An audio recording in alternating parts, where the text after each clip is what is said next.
Press reporters கிட்ட முகத்தை காட்டி இன்டர்வியூ கொடுக்க வேண்டிய ஆக்டர் ஸ்ரீகாந்த் பிரஸ்ஸ பார்த்ததுமே நியூஸ் பேப்பரால மூஞ்சிய மூடிக்கிட்டு ஒளிஞ்சு ஓடுற காட்சியை பார்த்தா நம்மளுக்கே பாவமா தான் இருக்கு. ரோஜா கூட்டம், பார்த்திபன் கனவு இந்த மாதிரி சூப்பர் ஹிட் படத்துல சாக்லேட் பாயா எல்லாருக்கும் பிடிச்ச நம்ம வீட்டு செல்ல பிள்ளையா இருந்த நடிகர் ஸ்ரீகாந்த் எல்லாரும் வெறுக்கிற அளவுக்கு மோசமான செயலை செஞ்சுட்டு கைதாகி போறதுக்கு என்ன காரணம்? நமக்கு ரொம்ப பிடிச்ச செலிபிரிட்டிஸ் இவங்க ரொம்ப நல்லவங்கன்னு நம்பிட்டு இருக்கிறவங்க எல்லாம் ஏதோ ஒரு பிரச்சனையில மாட்டிக்கிட்டு இருக்காங்க. முக்கியமா இந்த போதை பொருள் ட்ரக் மாஃபியால நடிகர் ஸ்ரீகாந்த் எப்படி சிக்கினாரு? இவர் மட்டும் இல்லாம கழுகு பட ஹீரோ கிருஷ்ணா இவரும் இதுல சம்பந்தப்பட்டிருக்காரு. ஆனா தலைமறைவாகி போலீஸ் இப்ப தேடுற நிலைமையில இருக்காரு. இதுக்கு முக்கிய காரணம் பார்ட்டி அப்போ பப்ல நடந்த அதிமுக ஐடி விங் உறுப்பினர் பிரசாந்த் மற்றும் பிரதீப்.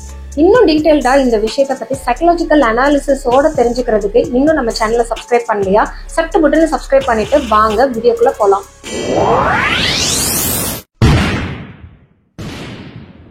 சைடு கேப்ல சைக்காலஜி கத்துக்கலாமா? அடிக்ஷன் சைக்காலஜி பத்தி தெரிஞ்சுக்கலாம். வெளிநாட்டுல இருக்கிற கல்ச்சர் நம்ம நார்த் இந்தியாவுக்கு பரவ ஆரம்பிச்சது. அதுக்கப்புறம் பெங்களூர்ல இந்த நைட் லைஃப் பார்ட்டி பண்றது, பப் கல்ச்சர் உருவாகி ட்ரக்ஸ் எடுத்துக்கிறது, வைட் ஸ்வாப்பிங் பண்றது இந்த மாதிரி நடந்துட்டு இருந்தது. சென்னையிலயும் அதே கல்ச்சர் ஸ்ப்ரெட் ஆகி ஸ்டார் செலிபிரிட்டிஸ் மட்டும் இல்லாம ஈவன் காலேஜ் ஸ்டூடெண்ட்ஸ், முக்கியமா சிட்டில இருக்கிற ஹைஃபைடான ஸ்கூல் பசங்க கூட பப் போற கல்ச்சர் உருவாயிருச்சு. டிஜே பார்ட்டி தானே, பப்ல போய் ஒரு நாள் ஸ்ட்ரெஸ் ரிலீவ் பண்றதுல என்ன இருக்கு, இது ஜாலியா இருக்கு, ஃபன்னா இருக்கு அப்படின்னு செல்ஃப் வேலிடேஷன் பண்ணிக்கிறாங்களே தவிர இதனால எந்த அளவுக்கு ஹெல்த் பாதிக்கப்படுது அப்படிங்கறத யாருமே உணர்றது இல்ல. நார்கோட்டிக்ஸ் டிபார்ட்மெண்ட்ல இருந்து இதை ஸ்ட்ரிக்டாவே அனௌன்ஸ் பண்ணிருக்காங்க. Say no to drugs, drugs are injurious to health அப்படிங்கறதெல்லாம் ஸ்கூல் காலேஜ்ல இருந்தே ப்ரொமோட் பண்ண ஆரம்பிச்சிட்டாங்க. இதெல்லாம் காமனருக்கு எங்க இருந்து வருது தெரியுங்களா? செலிபிரிட்டிஸ் மூலியமா தான். நம்மளால நம்ப முடியாத நம்மளுக்கு ரொம்ப பிடிச்ச ஹீரோ ஹீரோயினே இந்த மாஃபியால இன்வால்வ் ஆயிருக்காங்கன்னும் போதுதான் கஷ்டமான விஷயமா இருக்கு. Cinema, movies, film making, celebrity life இது எல்லாமே காமனருக்கு ஒரு ரோல் மாடல் தான். ஏன்னா ஈஸியா ஒரு விஷயத்த கன்வே பண்றதும் எப்படி நடந்துக்கணும் எப்படி நடந்துக்க கூடாது அப்படிங்கறது எல்லாமே அழகா ஸ்கிரீன்ல, அதுவும் எஸ்பெஷலி பிக் ஸ்கிரீன்ல காட்டும் போது மக்கள் அது ஒரு ரோல் மாடலாவும் முன் உதாரணமாவும் தான் எடுத்துப்பாங்க. அப்படிப்பட்ட செலிபிரிட்டிஸ், ஆக்டர்ஸே இந்த ட்ரக் மாஃபியால ட்ரக் ராக்கெட்டர்ஸா யூஸ் பண்ணப்படுறது அது அவங்களோட பர்சனல் லைஃப் மட்டும் பாதிக்கப்படல, பப்ளிக் லைஃபும் தான் பாதிக்கப்படுது. சில சோர்சஸ் அண்ட் ஸ்டடிஸ் சொல்றது என்னன்னா, சென்னையில பார்ட்டி நடக்கிறது இப்ப எல்லாமே சகஜமாயிருச்சு. கொஞ்ச நாளைக்கு முன்னாடி பப்ல பார்ட்டி பண்ணிட்டு இருக்கும் போது அதிமுக கட்சியை சேர்ந்த முன்னாள் IT wing member Prasanth and Pradeep இவங்க ரெண்டு பேருக்குள்ள பப்லயே பயங்கரமான சண்டை, அடிதடி. நார்மலாவே ஒரு ரெண்டு பேருக்கு சண்டை வந்துச்சு அப்படின்னா மண்டையை உடைக்கிறது, ரத்தம் கொட்டுறது அப்படின்லாம் இருக்கும். ஆல்கஹால் கன்சியூம் பண்ணியிருந்தா சொல்லவே வேண்டாம். அதையும் தாண்டி இவங்க ட்ரக் சப்ஸ்டன்ஸ் எடுத்திருக்காங்க. ஸோ அந்த சப்ஸ்டன்ஸை எடுத்துட்டு இவங்க ரெண்டு பேரும் போட்ட சண்டையில போலீஸார் போய் அதை விலக்கி விடுறதுக்கு அண்ட் அவங்களை அரெஸ்ட் பண்ணி இன்வெஸ்டிகேஷன் நடத்திருக்காங்க. ரெண்டு பேரும் ஒரு பொலிட்டீஷியன். ஸோ அதனால பொலிட்டீஷியன் சம்பந்தப்பட்ட மாதிரி தான் இந்த ட்ரக் அண்ட் மாஃபியாலாம் நடந்திருக்கு. அந்த கண்ணோட்டத்துலதான் இன்வெஸ்டிகேஷனை நடத்திருக்காங்க. ஆனா தோண்ட தோண்ட நிறைய விஷயங்கள் வெளியில வந்திருக்கு. மாட்டின இந்த ரெண்டு பேருமே அப்படியே திசை திருப்பி விட்டுருக்காங்க ப்ரொடியூசர்ஸ் மேல. இந்த விசாரணை எல்லாம் சைலண்டாவே நடந்துட்டு தான் இருக்குது. அந்த ப்ரொடியூசர்ஸை கூப்பிட்டு விசாரிக்கும் போதுதான் தெரிய வருது ஸ்ரீகாந்துக்கு நிறைய பட வாய்ப்பு இப்ப எல்லாம் வர்றது கிடையாது. இல்ல ஆக்டிங் ஸ்கில்ஸோட, சார்மிங்கா, ஒரு குட் அப்பியரன்ஸோட அவர் படம் நடிச்சுட்டு சூப்பர் ஹிட் படங்களா கூட கொடுத்திருந்தாங்க. அதுக்கப்புறம் சில படங்கள் எல்லாமே மொக்கையா, ஃபிளாப்பா, ஸ்ரீகாந்த கலாய்க்கிற அளவுக்கு கூட அவர் சூஸ் பண்ண மூவிஸா இருக்கட்டும், பட வாய்ப்புகள் கை கொடுக்காத விஷயங்களா இருக்கட்டும் எல்லாருக்குமே தெரிஞ்சதுதான். அதுக்கப்புறம் சின்ன சின்ன கேரக்டர்ல ஸ்ரீகாந்த பார்க்க முடிஞ்சது சில மூவிஸ்ல. ரொம்ப வருஷம் பிரேக்குக்கு அப்புறமா ஒரு ப்ரொடியூசர் ஸ்ரீகாந்த ஹீரோவா மறுபடியும் ஒரு படத்துல நடிக்க வைக்கிறாரு. இந்த ப்ரொடியூசர் அக்ரிமெண்ட் படி எல்லா பணமும் செட்டில்மெண்ட் பண்ணிடுறாங்க. பாக்கி 10 லட்சம் ரூபாய் இருக்கு. சோ இந்த 10 லட்சம் ரூபாய் இந்த ப்ரொடியூசர் ஸ்ரீகாந்துக்கு கொடுக்கணும். சரி, 10 லட்சம் ரூபாய் கொடுக்க முடியலன்னா அதுக்கு பதிலா ஒரு ப்ரொடியூசர் என்ன பண்ணிருக்கணும்? ஒரு லேண்டை கொடுத்துருக்கலாம், கோல்டா கொடுத்துருக்கலாம், இல்ல கேஷா கொடுக்க முடியல வேற ஏதாவது ஆல்டர்னேட்டிவ் கிஃப்ட்ஸா கூட கொடுத்துருக்கலாம். இதையெல்லாம் அந்த ப்ரொடியூசர் பண்ணாம அந்த 10 லட்சம் ரூபாய்க்கு பதிலா அவர் கொக்கைனை கொடுக்குறாரு. அந்த பழக்கமே இல்லாத ஸ்ரீகாந்த் அவர் என்ன சொல்லியிருந்திருக்கணும்? இல்ல எனக்கு இந்த பழக்கம் கிடையாது, ட்ரக்ஸ் வேணாம், சப்ஸ்டன்ஸ் வேணாம், அதுக்கு பதிலா நீங்க வேற ஏதாவது எனக்கு கிஃப்ட்ஸா கொடுங்க, இல்லையா எப்போ உங்க கையில காசு வருதோ அப்ப நீங்க கேஷா எனக்கு கொடுங்கன்னு ஏதாவது பேசியிருக்கலாம். இதை எதையுமே பேசாம அவரும் அந்த கொக்கைனை வாங்கிட்டு வர கொக்கைனை லைட்டா ஸ்டார்ட் பண்ண இருக்கும். அது பிடிச்சு போய் அந்த போதை பழக்கத்துக்கு அடிமை ஆயிட்டாரு. Say no to drugs, drugs எடுக்கக்கூடாது, அந்த ட்ரக் சம்பந்தப்பட்ட விஷயங்களுக்கு அந்த சப்ஸ்டன்ஸ்க்கு உடந்தையாவும் இருக்கக்கூடாது அப்படின்னு ஸ்ட்ரிக்டா நம்ம கவர்மெண்ட் சொல்லிட்டு இருக்கும் போது இவர் எடுத்ததே தப்பு. சரி, அவரோட சாய்ஸ்ன்னு வச்சுக்கலாம். அதையும் தாண்டி ஸ்ரீகாந்தும் கழுகு பட ஹீரோ கிருஷ்ணாவும் 2 பேருமே பார்ட்னர் ஆகி இதை ஒரு பிசினஸாவே பண்ண ஆரம்பிச்சிட்டாங்க. அதாவது கொக்கைனை வாங்குறது, அதுல இருந்து ஒரு மார்ஜின் ரேட் வைக்கிறது, அதுக்கப்புறம் சேல் பண்றது. இதை ஒரு பிசினஸா ஒரு மாஃபியாவா கிரியேட் பண்ணிருக்காங்க. இந்த ட்ரக் ராக்கெட்ஸை ஃபுல்லா அனலைஸ் பண்ணி போலீஸ் இன்வெஸ்டிகேட் பண்ணி கரெக்டா ஸ்மெல் பண்ணி ட்ராப் பண்ணிட்டாங்க.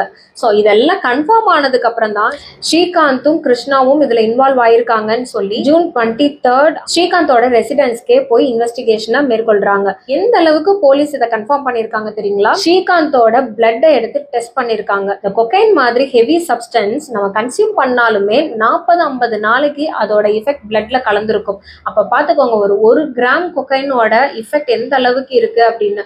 ஸோ அந்த பிளட்ல 40-50 நாள் கலந்துருக்கு ஒரு போதை பொருள் இருக்கு அப்படின்னா அது எந்த அளவுக்கு உடல் நலத்துக்கும் மனநலத்துக்கும் எவ்வளவு பெரிய கேடு விளைவிக்கும் இல்லையா? ஆனா இதுக்கெல்லாம் நம்ம யாருமே நினைக்கிறது இல்ல. என்ஜாய்மெண்ட், இப்போதைக்கு ஜாலியா இருப்போமா, ரொம்ப ஹாப்பியா இருப்போமா, எனக்கு ஸ்ட்ரெஸ் ரிலீவ் ஆகணும் அப்படிங்கிற மாதிரி எல்லாம் இதை ஒவ்வொரு காரணம் சொல்லி சாக்கு சொல்லி தான் எடுத்துக்கிறாங்க. இந்த பிளட் ரிப்போர்ட் பாசிட்டிவ்னு வர ரீசெண்டா கொக்கைன் கன்சியூம் பண்ணிருக்கிறாரு அப்படிங்கிறது ரிப்போர்ட்ல தெளிவா கன்ஃபார்ம் ஆயிருச்சு. இவ்வளோ ஆதாரம் இவ்வளோ கன்ஃபார்ம் ஆனதுக்கு அப்புறம் தான் கையும் களவுமா ஆக்டர் ஸ்ரீகாந்த் மாட்டிக்கிட்டாரு. அரெஸ்ட் பண்றாங்க போலீஸ்.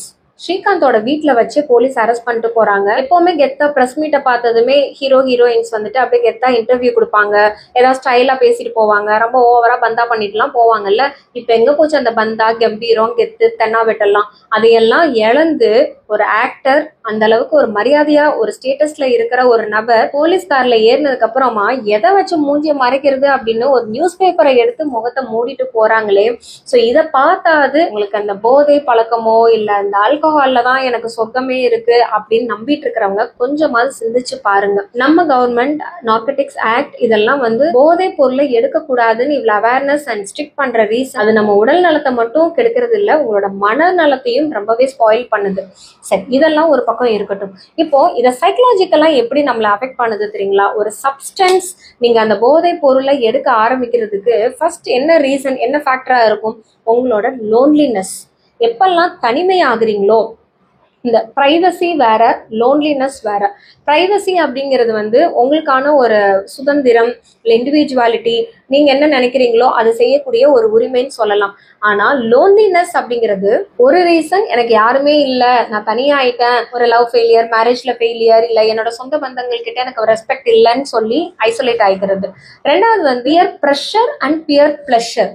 அதாவது உங்க கூட சேர்ற சேர்க்கை, அந்த சேர்க்கையினாலதான் நிறைய பேர் பர்சனல் இன்ட்ரெஸ்ட் இருக்காது, ஆனா அந்த கூட சேர்ற சேர்க்கையினாலதான் நிறைய பேர் ஒரு கம்பல்ஷன்னால லைட்டா ஆரம்பிப்போம், அதுக்கப்புறமா கொஞ்சம் நல்லா இருக்கே இன்னும் கொஞ்சம் எடுப்போம், அதுக்கப்புறமானு உங்க டோபோமைன் உங்களை கண்ட்ரோல் பண்ண ஆரம்பிச்சிடும். டோபோமைன் அதிகமா செக்ரேட் ஆகி உங்களை ரிவார்ட் சிஸ்டம்குள்ள கொண்டு வரதுனால ஆட்டோமேட்டிக்கா நீங்க அடிக்ஷனுக்குள்ள போயிடுறீங்க. ஒன்ஸ் நீங்க அடிக்ஷன் ஆக ஆரம்பிச்சதுக்கு அப்புறமா அது இல்லாம உங்களால இருக்க முடியாது. கம்ப்ளீட்டா உங்களோட கேரக்டர், உங்களோட பிஹேவியர் எல்லாமே மாறி உண்மையாவே உங்களோட ஃபேமிலி, உங்க ஃப்ரெண்ட்ஸ், உங்க சொசைட்டி, நேம், ஃபேம், பணம் இதெல்லாம் விட்டு தனி ஒரு உலகத்துல வாழ்றதுக்கு நீங்களே குழியில விழ தயாராயிட்டீங்க.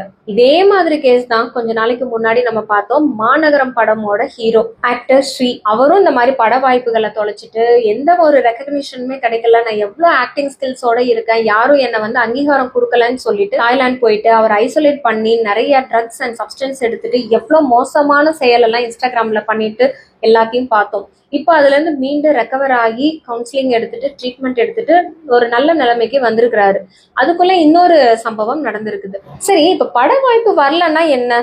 கண்டிப்பா இப்போ ஒரு ப்ரொஃபஷனலிஸ்ட் அப்படின்னா அவங்களோட ப்ரொஃபஷன்ல ஷைன் பண்ணணும்னு நினைப்பாங்க, அது தப்பு கிடையாது.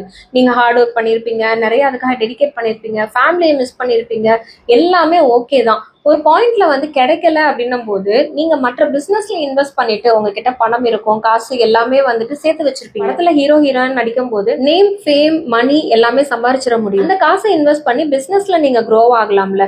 நிறைய பழைய ஹீரோ ஹீரோயின்ஸ் எல்லாம் கூட அப்படிதான் அவங்க சேர்த்து வச்சுட்டு கொஞ்ச நாள் அவங்க ஸ்கிரீன்ல வர்றதுக்கான வாய்ப்புகள் கிடைக்கலன்னா பிசினஸ் ஸ்டார்ட் பண்ணிடுறாங்க, ஹோட்டல் ஸ்டார்ட் பண்றாங்க, ரெஸ்டாரண்ட்ஸ், இந்த மாதிரி ஒரு பிசினஸ்ல இன்வெஸ்ட் பண்றாங்க, பர்சனல் லைஃபையும் நல்லாவே என்ஜாய் பண்ணிக்கிறாங்க. இதை பார்த்துட்டு இருக்கிற என்னோட ஃப்ரெண்ட்ஸ், நீங்க தயவு செஞ்சு இந்த செலிபிரிட்டி லைஃப ஆஹா ஓஹான்னு எடுத்துக்கிட்டு இந்த லைஃப்குள்ள போனோம் அப்படின்னா நல்லா பணம், காசு எல்லாம் கொட்டி கிடக்குது, நிறைய நம்ம என்ஜாய் பண்ணலாம் அப்படின்ற மாதிரி எல்லாம் யோசிச்சுட்டு இருக்காதீங்க. அவங்க லைஃப் ரொம்ப ஸ்ட்ரெஸ்ஃபுல்லான லைஃப் தான். ஏன்னா பப்ளிக் லைஃப்ல அவங்க நார்மலா காமனரா திருப்பி வரவும் முடியாது. அண்ட் அவங்களோட டிக்னிட்டியை, அவங்களோட ஸ்டாண்டர்டை மெயின்டைன் பண்ணி தான் ஆகணும். காசு இருக்கோ இல்லையோ பென்ஸ் கார்ல தான் டிராவல் பண்ணணும்ன்ற ஒரு ஸ்டேட்டஸ்க்கு ரீச் ஆயிட்டாங்க. அதனால பெரிய பிரச்சனைகள்லாம் மாட்டிக்கிறாங்க. மணி ப்ராப்ளம் வந்துச்சுன்னா அது எப்படினாலும் டேக்கிள் பண்ணிக்கலாம். ஆனா இந்த மாதிரி போதை பழக்கமோ இந்த மாதிரி ஆல்கஹால் கேசஸ்ல அண்ட் மற்றவங்களோட லைஃபை ஸ்பாயில் பண்ற மாதிரி கொலை பண்றது, கொள்ளை அடிக்கிறது, ஸோ இந்த மாதிரிலாம் இல்லாம உங்களோட லைஃபை ஸ்மூதரா நீங்க லீட் பண்ணீங்க அப்படின்னா இருக்கிற அந்த ஒரு லைஃபை ஜாலியா சந்தோஷமா உங்களோட ஃப்ரெண்ட்ஸ் அண்ட் உங்களுக்கு பிடிச்ச மாதிரி பழக்கங்கள் டிராவல் பண்ணலாம். உலகம் வந்து சின்னது கிடையாது. எவ்வளவோ கண்ட்ரிஸ் இருக்கு, எவ்வளவோ கல்ச்சர்ஸ் இருக்குது. அது நல்ல விதமான கல்ச்சர்ஸும் இருக்குது. மற்ற மக்களை பார்க்கும்போது உங்களுக்கான ஒரு ரிஃப்ரெஷ்மெண்ட் கிடைக்கும். ஒரு புது ஏரியா, புது பழக்கம் அப்படிங்கும் போது ஒரு நல்ல பழக்கத்தை மைண்ட் ஒரு ரிஃப்ரெஷ் ஆகும். எப்பெல்லாம் லோன்லியா இருக்கீங்க, உங்களோட பிசினஸ் இல்ல உங்களோட வேலை 9 to 5 ஜாப்ல ரொம்ப ஸ்ட்ரெஸ்ஸா இருக்கு, ரொம்ப ஹெக்டிக்கா இருக்கு அப்படின்லாம் ஃபீல் பண்ணீங்கன்னா டக்குன்னு டேக் அ பிரேக். அடுத்து என்ன பண்ணலாம் அப்படின்னு யோசிங்க. உங்க உயிருக்கு மேல, உங்க ஹெல்த்துக்கு மேல, உங்களோட மன ஆரோக்கியத்துக்கு மேல இந்த வேலையோ உங்க ப்ரொஃபஷனோ உங்க ஐடென்டிட்டியோ எதுவுமே ஈக்குவல் கிடையாது, எதுவுமே முக்கியமும் கிடையாது. எப்பவுமே உங்க ஹெல்த்துக்கு ப்ரிஃபரன்ஸ் கொடுங்க. மற்ற விஷயங்கள்ல டைவர்ட் ஆகாதீங்க. அடிக்ஷனுக்கு சே நோ டு ட்ரக்ஸ். இந்த அவேர்னஸ் வீடியோவை உங்களுக்கு ரொம்ப பிடிச்சவங்களுக்கு ஷேர் பண்ணிட்டு இந்த மாதிரி ட்ரெண்டிங்கான விஷயங்களை சைக்கலாஜிக்கல் அனாலிசிஸோட தெரிஞ்சுக்கிறதுக்கு நம்ம சேனல்ல சப்ஸ்கிரைப் பண்ணிக்கோங்க. லைக் அண்ட் ஷேர் பண்ணவும் மறந்துடாதீங்க. நீங்க எப்பவுமே ட்ரக்ஸுக்கு ஆதரவா இருக்க மாட்டீங்க, ட்ரக்ஸுக்கு எதிர்ப்பா தான் இருப்பீங்க அப்படின்னா கமெண்ட்ல நான் பின் பண்ணிருக்கேன். சே நோ டு ட்ரக்ஸுக்கு ஒரு லைக் கொடுத்துருங்க. நெக்ஸ்ட் வீடியோல புது டாபிக்கோட வந்து சந்திக்கிறேன். Until then take care of your mental health. நன்றி, வணக்கம்.